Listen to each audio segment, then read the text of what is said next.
తన రాజకీయ లబ్ధి కోసం దళితులను వాడుకునే వ్యక్తి వైఎస్ఆర్ కాంగ్రెస్ పార్టీ ప్రతిపక్ష నేత వైఎస్ జగన్మోహన్ రెడ్డి అని హోంమంత్రి అనిత ఆరోపించారు.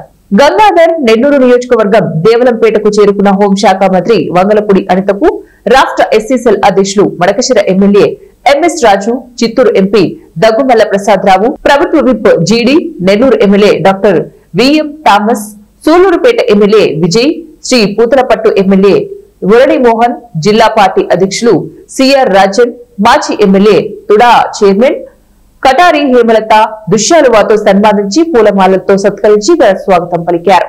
అనంతరం అంబేద్కర్ విగ్రహానికి పూలమాలలు వేసి ఘన నివాళులర్పించారు. ఈ సందర్భంగా ఆమె మాట్లాడుతూ అంబేద్కర్ విగ్రహానికి నిప్పంటించింది వైసీపీ వాలేనని, ఆ వైసీపీ వారిని తాడపల్లి ప్యాలెస్ నుంచి సూచనలు వచ్చాయని, అంబేద్కర్ విగ్రహంపై రాజకీయాలు చేయడం ఎంతవరకు సమంజసమని అన్నారు.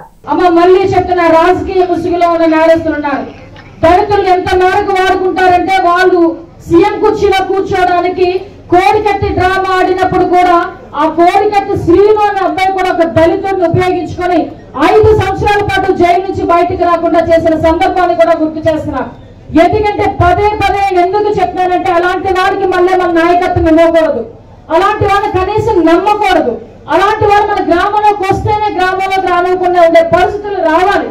ఎందుకు చెప్తున్నానంటే ఈ రోజు ఇలాంటి విధ్వంసాలు మీరు ఇదే అంబేద్కర్ గారి గురించి ఆ రోజు పోలీసులు కనుక అంత స్మార్ట్ గా వ్యవహరించి ఇమీడియట్ గా దోషులు ఎవరైతే ఉన్నారో వాళ్ళు నిల్చోబెట్టకపోతే ఈ రోజు ఇదే దళిత సంఘాలను రెచ్చగొట్టి అనవసరంగా చాలా రాద్ధాంతం చేసి ప్రభుత్వం మీద బురజనే కార్యక్రమానికి శ్రీకారం చుట్టడానికి రెడీ అయ్యారు.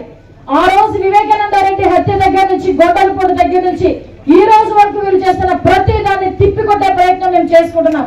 ఈ రోజు ఒక పక్క అభివృద్ధి, ఒక పక్క సంక్షేమం చూస్తూనే ఇలాంటి విద్వేషాలు రెచ్చగొట్టే వాళ్ళని అనగొట్టాలి, కంపల్సరిగా శాంతి భద్రతను కాపాడుకోవాలని గౌరవ ముఖ్యమంత్రిగా చేస్తున్న ప్రతి ప్రయత్నానికి కూడా మీ అందరి సహాయ సహకారాన్ని కోరుకోవడానికే నేను మీ ఆడపడుచుకి ఇక్కడికి వచ్చి నిల్చొని మీ అందరితో కూడా మాట్లాడుతున్నా. దయచేసి విద్వేషాలు రెచ్చగొడుతున్నారు, ఆ పిల్లల జీవితాలు నాశనం చేస్తున్నారు. ఒక పక్క గంజాయి బ్యాచ్లు, ఒక పక్క డ్రగ్స్ బ్యాచ్, ఇవన్నీ కూడా అణగదొక్కడానికి వీటన్నిటిని కూడా నియంత్రించడానికి ఈ రోజు మేము ప్రభుత్వంతో కూడా చాలా చిత్తశుద్ధితో పనిచేస్తున్నాం. దయచేసి మీరందరూ కూడా అర్థం చేసుకోవాలి. ఇలాంటి వాళ్ళని ఎట్టి పరిస్థితుల్లోని ఫర్దర్ గా కూడా మనం ఎంకరేజ్ చేసే పరిస్థితి రాకూడదు అని ప్రతి ఒక్కరిని కోరుకుంటున్నా. ఇంకొక విషయం, దళిత సంఘాలకి అంబేద్కరిజం అని గౌరవించే ప్రతి ఒక్కరికి కూడా ఒకటే కోరుకుంటున్నా. ఎక్కడైనా ఒక ఇన్సిడెంట్ జరిగింది అంటే ఆ ఇన్సిడెంట్ ఎందుకు జరగకుండా చూసుకోవాల్సిన బాధ్యత మనం తీసుకుందాం. ఒకవేళ జరిగింది అంటే కనుక అది ఎందుకు జరిగింది, ఎలా జరిగింది అన్నది ఒకసారి బేరీజ్ వేసుకున్న తర్వాత మీ కార్యాచరణ కనుక మాకు చెప్తే అందులో నిజంగా తప్పు జరిగితే